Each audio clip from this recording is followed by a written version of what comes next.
ฐานอ่อนจันทร์พะวงศ์ได้คนควยอุปกรณ์การเรียนการสอนมาหมอบให้แก่โรงเรียนทรงเป็นจำนวนเงิน7 ล้านกว่ากีบนะในนั้นก็มีปืนเขียนบิ๊กและโน้ตบุ๊ก1 เครื่อง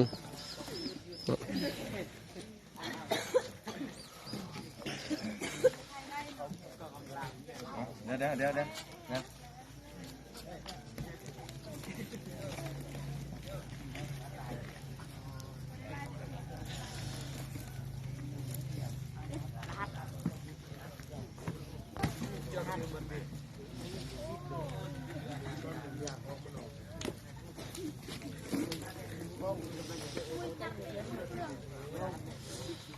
แจ้งมาถ่ายวิดีโอเลยถ่าย